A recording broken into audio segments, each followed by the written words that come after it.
میرے ماں باپ کو میری شادی کا بہت شوق تھا، اس لیے FEC کے بعد انہوں نے میری شادی کر دی۔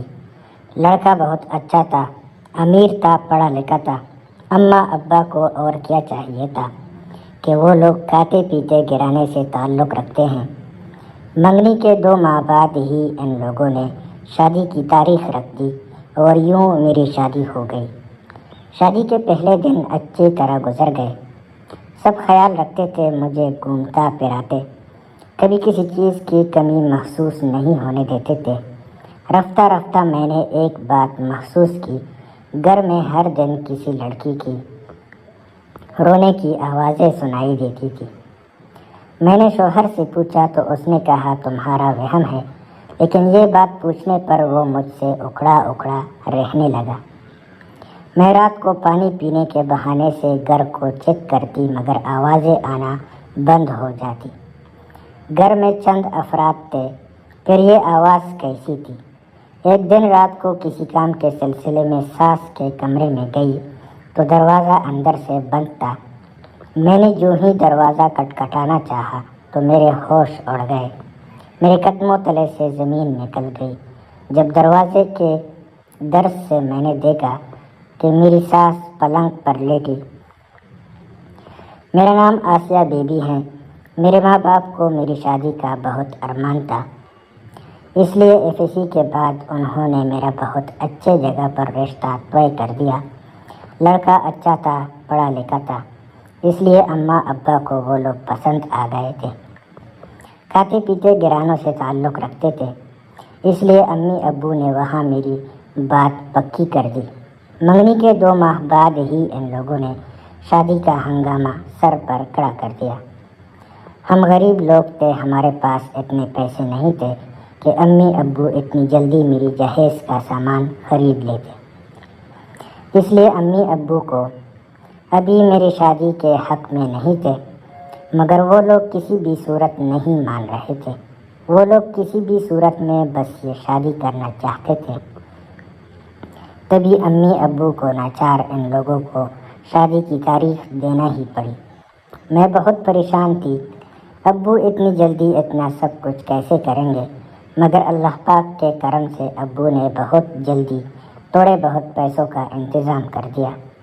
کچھ اماں نے پہلے سے ہی میرے لیے کچھ چیزیں خرید کر سنبھال رکھی تھی، ان پیسوں سے تھوڑا بہت کام چل سکا۔ اس وقت میری عمر 18 سال تھی۔ میری شادی سخت سردیوں میں ہوئی۔ مجھے اس سب سے کوفت ہوتی رہی اور امی ابو پر غصہ بھی آ رہا تھا۔ آخر میری شادی کی اتنی جلدی کیا تھی جو انہوں نے کر دی۔ میں نے جب بھی اپنے خاندان میں لڑکیوں کی شادی دیکھی تھی، یا تو مارچ یا اپریل میں، اتنی سخت سردی میں نے کسی کی بھی شادی نہیں دیکھی تھی جس طرح خود اپنی دیکھ رہی تھی۔ تب مجھے معلوم ہوا کہ میرے سسرال والے سردیوں میں شادیوں کا رواج تھا۔ مجھے ان کی یہ بات بہت بری لگی۔ امی سے کہا مگر اس وقت انہوں نے مجھے ڈانٹ کر چپ کروا دیا اور کہا کہ ساس اور سسر کی بہت خدمت کرنا۔ ہم نے ان کی یہ بات مان کر انہیں یہ احساس دلانے کی کوشش کی ہے کہ ہم آپ کا مان کبھی ٹوٹنے نہیں دیں گے۔ امی کی یہ بے جا باتیں مجھے سخت کوفت میں مبتلا کر دیتی تھی۔ خیر میں رخصت ہو کر ان کی گھر آ گئی۔ مجھے اماں ابا کی ساری باتیں یاد آ رہی تھی۔ میں اپنی ہی سوچوں میں گم تھی۔ جب مجھے احساس ہوا کہ میں اکیلی ہوں، میرے ساتھ تو کوئی بھی نہیں ہے، نہ وہ عورتیں ہیں جو میکے سے لڑکی کے ساتھ آتی ہیں۔ میں نے کمرے میں ارد گرد نظر دوڑائی تو وہاں کوئی بھی نہیں تھا۔ تب میں سوچنے لگی کہ یہ میں کہاں آ گئی ہوں؟ کہیں غلطی سے کسی اور گھر میں تو نہیں آ گئی؟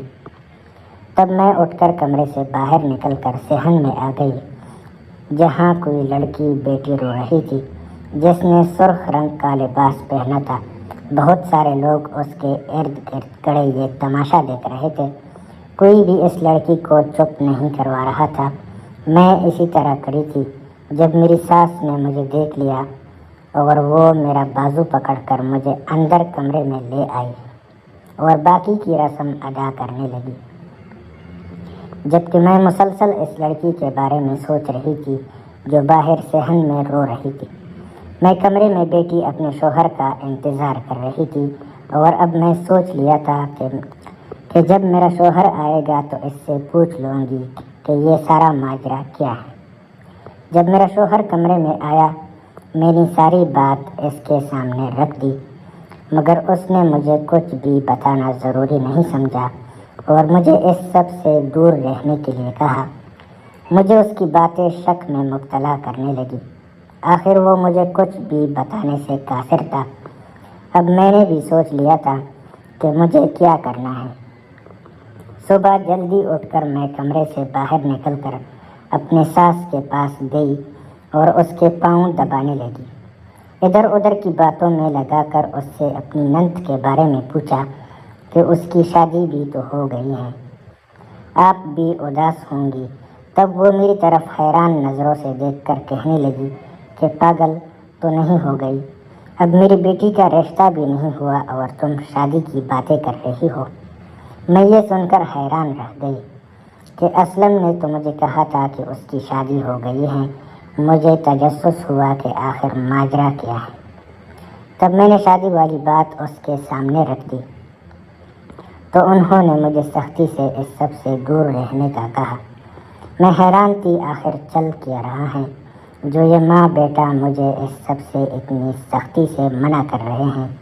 اسی دوران میرا شوہر آ گیا اور میری ساس وہاں سے اٹھ کر اس کمرے کی طرف چلی گئی جہاں سے رات کو کسی لڑکی کی رونے کی آواز آ رہی تھی۔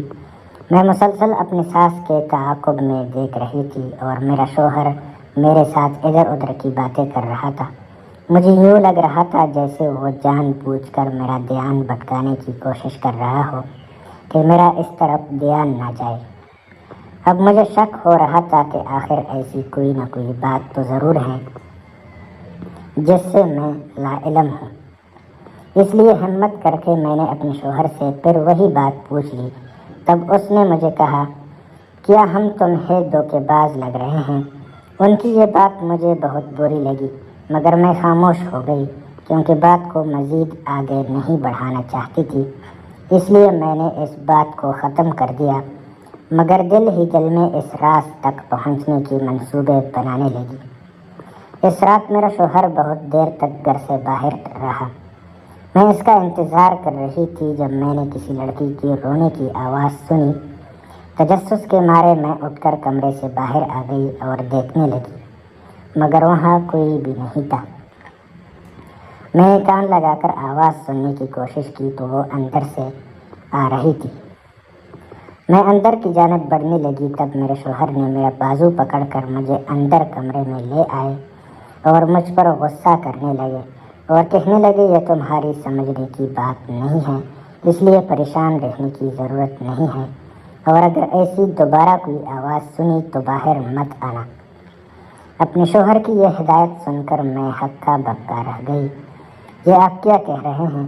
باہر سے رونے کی آوازیں آ رہی ہیں اور آپ مجھے اس سے دور رہنے کا کہہ رہے ہیں۔ مجھے اپنے شوہر پر افسوس ہو رہا تھا۔ وہ میری بات سن کر مجھے کہنے لگا، تم کیا کر لوں گی اس لڑکی کے لیے؟ میرے شوہر کا رویہ اچانک بدل گیا۔ میں اپنے شوہر کا رویہ دیکھ کر ڈر گئی۔ وہ اپنی بات کہہ کر کمرے سے باہر نکل گئے۔ اگلے دن میں ساس کی خدمت کرنے ان کے پاس چلی گئی۔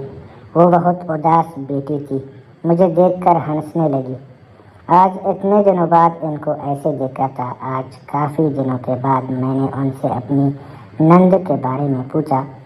تب انہوں نے کہا کہ وہ تھوڑی سی بیمار ہیں، اس لیے وہ کمرے سے بہت کم باہر نکلتی ہیں۔ تب میں ان کی طبیعت پوچھنے کے غرض سے اٹھ گئی۔ تب میری ساس نے مجھے منع کر دیا اور ایک نوکرانی آ کر میرے ساس کے کان میں کچھ کہنے لگی۔ میں نے کان لگا کر ان کی بات سننے کی کوشش کی جو ان سے کہہ رہی تھی کہ وہ کانا نہیں کہہ رہی ہیں۔ غالباً میری نند کی بات ہو رہی تھی۔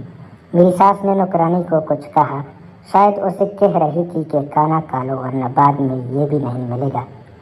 اپنی ساس کی یہ بات سن کر میں دنگ رہ گئی۔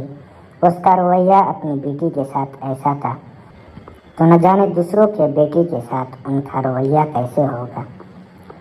خیر تھوڑی دیر بعد خود ساس اٹھ کر وہاں چلی گئی اور مجھے اپنے کمرے میں جانے کی تاکید کر گئی۔ میرا ذہن مزید الجھ گیا تھا۔ مجھے افسوس ہو رہا تھا اپنی ساس پر، وہ ویسا کیوں کر رہی تھی؟ مائیں تو اپنی اولاد سے بہت محبت کرتی ہیں، پھر وہ ایسا کیوں کر رہی ہیں؟ اگر میرے ساتھ ایسا ویسا کچھ بھی ہوا میں اماں ابا کو ضرور بتاؤں گی۔ میں نے اماں کو منع بھی کیا تھا کہ اتنی امیر لوگوں میں میرا رشتہ نہ کروائے، مگر انہوں نے اپنا مرضی پورے کر کے ہی دم لیا۔ ابھی تھوڑی دیر ہی گزری تھی جب میری ساس میرے پاس آئی اور کہنے لگی کہ تم اپنے کمرے سے باہر مت نکلنا، باہر کچھ لوگ بجلی ٹھیک کرنے آ رہے ہیں۔ وہ اپنی بات کہہ کر کمرے سے باہر چلی گئی۔ مجھے ان کی یہ بات بہت عجیب لگی۔ تب میں نے دروازہ کھولنے کی کوشش کی جو باہر سے بند تھا۔ میں چل کر کھڑکی کے پاس آ گئی، اسے کھول کر میں باہر کا منظر دیکھنے لگی، جہاں کچھ لوگ اندر آ رہے تھے جن کے سر پر پگڑی تھی اور ان کے ہاتھ میں پانی کی بالٹیاں بھی تھیں۔ انہیں دیکھ کر مجھے بہت عجیب لگا۔ ساس نے تو کہا تھا بجلی ٹھیک کرنے کے لیے کچھ لوگ آ رہے ہیں، پھر یہ سب کیا ہے؟ میں کھڑکی بند کر کے کمرے کے اندر آ گئی اور سوچنے لگی آخر اصل بات کیا ہے۔ تبھی مجھے کسی لڑکی کی رونے کی آواز سنائی دی۔ میں نے دروازے کو جا کر کھولنے کی کوشش کی جو باہر سے ہی بند تھا۔ میں کھڑکی کے پاس واپس آ گئی جہاں کوئی بھی نہیں تھا۔ میں کھڑکی سے کود کر باہر آ گئی جہاں میرا شوہر کمرے کی طرف آ رہا تھا۔ مجھے دیکھ کر وہ میرے پاس آیا اور کہا کہ وہ دونوں باہر گھومنے کے لیے جا رہے ہیں۔ میں نے انہیں پوری بات بتانے کی کوشش کی مگر اس نے نہیں سنی۔ تب انہوں نے مجھے ساس سے اجازت لینے کو کہا۔ میں اجازت کے غرض سے ساس کے کمرے کی طرف آ گئی جو اندر سے بند تھا۔ میں دروازہ کھٹکھٹا کر اندر آنے کی اجازت مانگی۔ تب میری ساس نے اندر سے آواز دی کہ وہ ابھی فارغ نہیں، صبح بات کرے گی۔ تب میں نے کھڑکی کے ذریعے اندر جھانک کر دیکھا۔